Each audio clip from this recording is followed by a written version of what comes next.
별이 빛나는 밤에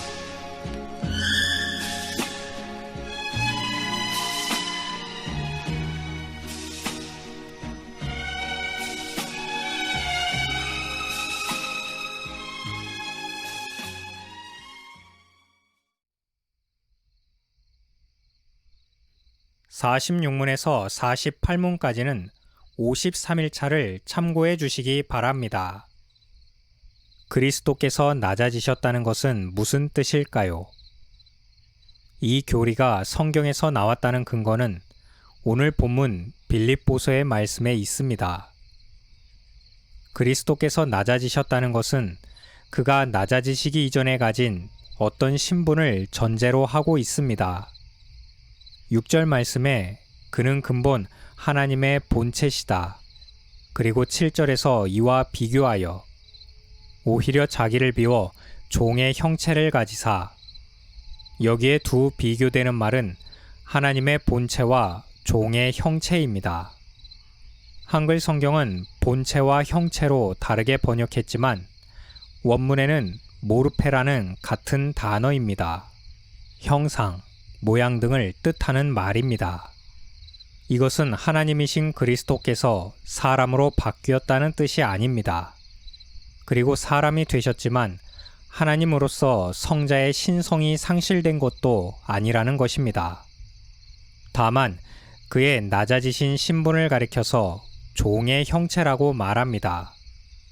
마지막 8절에는 죽기까지 복종하셨으니라는 말씀으로 그리스도께서 어떤 상태까지 낮아지셨는지를 말합니다. 이 본문 말씀을 근거로 그리스도의 낮아지심은 두 가지로 말해질 수 있습니다. 첫째는 7절을 근거로 자기를 비워라는 말에서 유래된 라틴어 케노시스, 즉 비움의 차원입니다. 하나님으로서 가지신 권능과 위엄을 포기하고 인성을 취하신 것입니다. 둘째는 타페이노시스, 비하, 즉 낮아지심입니다. 8절에 사람의 모양으로 나타나사 자기를 낮추시고 죽기까지 복종하셨으니 곧 십자가에 죽으심이라. 그리스도는 하나님의 권위와 영광을 비우셨을 뿐 아니라 율법의 요구에 복종하시고 죽음에 이르기까지 모욕과 고난을 감당하셨다는 것이 결국 그리스도의 낮아지심을 이루고 있는 중요한 두 축입니다. 정통교회는 그리스도의 낮아지심을 5가지로 분류했습니다. 성육신, 고난, 죽음, 장사지냄, 지옥에 내려가심으로 구분했습니다. 그리스도의 탄생이 어째서 낮아지심을 나타낼까요? 그리스도의 성육신 자체가 낮아지심인가? 라는 물음은 좀 더 깊은 묵상을 요구하는 것입니다. 이에 관하여 루터파와 개혁교회 사이에 상이한 점들이 있습니다. 하지만 이 주제는 다른 기회에 더 다루도록 하겠습니다. 우리는 좀 더 쉬운 접근을 통해서 그리스도의 낮아지신 첫 단계를 살펴보고자 합니다. 바로 그리스도의 탄생입니다. 물론 마리아의 몸에 잉태되신 그리스도를 포함하는 것입니다.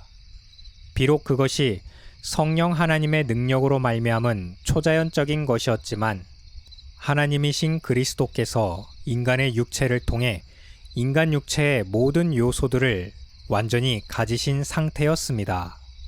그럼에도 성령 하나님의 역사로 말미암아 타락한 인간이 본성적으로 가지게 된 죄의 오염으로부터 그리스도는 보호받으셨고 마리아조차도 그리스도를 잉태하는 기간 동안 모든 본성적 원죄의 오염이 그리스도에게 전가되지 않도록 보호받았다고 이해해야 합니다. 누가복음 1장 35절 천사가 두려워하는 마리아에게 대답하기를 성령이 내게 임하시고 지극히 높으신 이의 능력이 너를 덮으시리니. 이것은 하나님의 임재와 통치를 뜻하는 말씀입니다. 그리스도께서 초자연적인 방식으로 잉태되셨지만 그 이후 모든 과정은 일반적인 출생의 과정을 통해서 그리스도는 탄생하셨습니다. 그렇게 그리스도는 유아의 상태를 지내셨습니다. 그러나 일부 미신적이고 열성주의자들은 마치 유아 상태의 그리스도가 다른 아이들과 달리 특별해야 할 것처럼 말합니다. 그래서 모든 면에서 성인과 같은 완벽함을 가졌다고 상상합니다. 하지만 그것은 그리스도를 높이는 길이 아닙니다. 왜냐하면 그리스도께서는 낮아지기를 원하셨기 때문입니다. 성경은 유아기 시절의 그리스도가 구속사역과는 관계가 없었기 때문에 주목하지 않았습니다. 누가복음 2장 52절 예수는 지혜와 키가 자라가며 하나님과 사람에게 더욱 사랑스러워 가시더라는 유아 시절의 그리스도의 보통 사람의 자연적인 성장 과정을 말해주고 있을 뿐 그 외 특별한 점을 부각하지 않았습니다.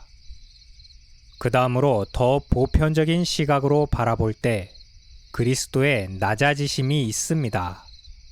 그것은 그리스도의 탄생의 현장에서 더 비천한 상태를 보여주고 있습니다. 누가복음 2장 7절 첫 아들을 낳아 강보로 싸서 구유에 뉘었으니 이는 여관에 있을 곳이 없음이러라. 누가는 우리의 구주께서 포대기에 쌓여 말 여물통에 뉘어져야 했던 이유를 빈 방이 없었다고 기록합니다. 베들레헴이란 도시가 비교적 번화한 도시지만 그렇다고 이것이 방 자체가 거의 없었다는 것이 아닙니다. 목수였던 요셉의 가정이 얼마나 빈곤했는지를 암시하고 있습니다. 출산의 장소로서 마국간이 당시에 얼마나 흔하게 쓰였는지 모르지만 적당한 곳이 아닌 것은 분명합니다. 이는 그리스도께서 그의 하늘 영광 말고는 이 지상에서 아무런 것도 갖지 못했음을 말하고 있습니다. 또한 구주께서 자라셨던 나사렛 지방은 당시 유대인들에게 아무런 관심도 받지 못하던 곳일 뿐만 아니라 후에 구주를 따르게 되었던 나다나엘조차도 처음에는 나사렛에서 무슨 선한 것이 날 수 있느냐고 말했을 정도였습니다. 굳이 구주께서 자라시게 될 지역이 당시 유대 사회에서 그토록 볼품없고 천대받는 곳이어야 할 이유는 무엇일까요? 마태복음 2장 23절의 말씀처럼 이는 선지자로 하신 말씀에 나사렛 사람이라 칭하리라 하심을 이루려 함이라는 예언의 성취와도 관련되었지만 또한 그리스도의 낮아지신 신분이 이 세상에서 더 극단적 비움으로 몰아가도록 하신 섭리의 결과라고 하겠습니다.